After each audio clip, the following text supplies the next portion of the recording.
Yeah, we need to clean up. So today we're going to go over our bed mod in a little bit further detail than our original video. One of the things that was important to us was that when we had the cushions set up, that the two different lengths coincided with the cushions, so you weren't lifting it up while bringing up both cushions.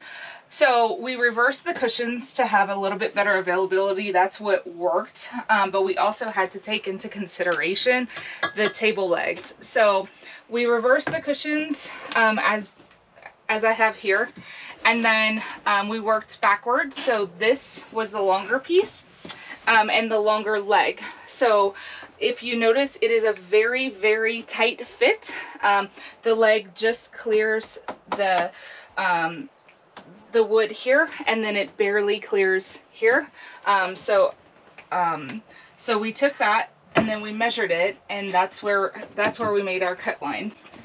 Just for reference, from the left side, the door side, the left one is 22 inches, and then the right one is just under 30 inches.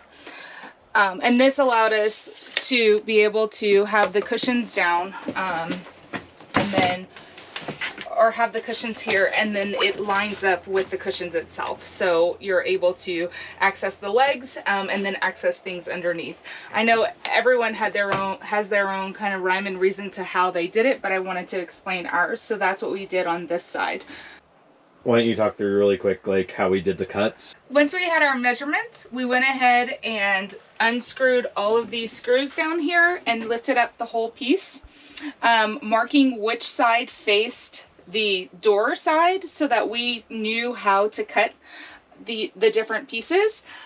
So you have to unscrew all of the, you had to take off all of the hinges. So we took off all of the hinges, used our miter saw to make the cuts, and then on the hinges themselves we use a grinder with a cutoff disc to cut them the same lengths, and shave a little bit in between. So we wanted to make sure there was a tad bit of a gap, so you're not so they lift easy. And then when you make the bed, or when you half make the bed, again, all of this lines up, and you lay the cushions down, so it all lines up. So now this can become a seating area, and then we use the higher leg for the table to sit down when the bed is partially made. So moving on to the shower side of the base camp, we use the same thought process here.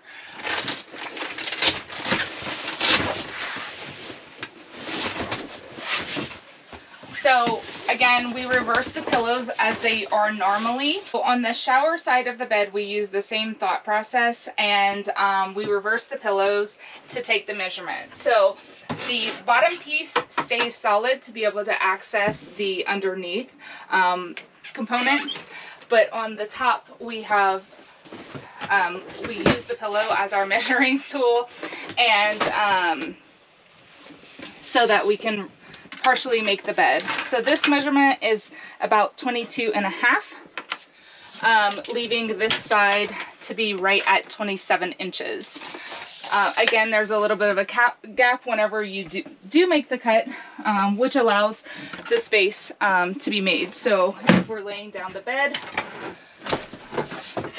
we always put the long pillows in the back. I know other people do it differently, but so this fits perfectly. And again, if you take the pillow off, you can easily have this, and then the pillow lines up. That was how we came about all of our measurements. Again, I know everyone else has their own rhyme and reason of doing things, but this is how we did it. Next, I'm gonna set up the bed, and partially set it up so you can kind of see how it functions in real life. Now it is set up with our long, our back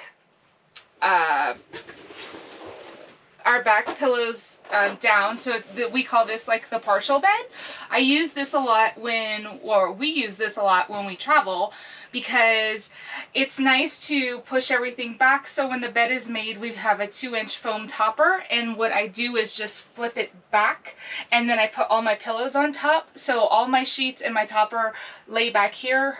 The dogs love it because it's nice and comfy for them, space for them. And then we like this a lot because it keeps the sheets and everything pretty organized and fairly clean looking. And then it gives us a place to sit down, a place to eat or play games here. And then, you know, if we're taking a nap or something, we just kind of lean back and relax and enjoy.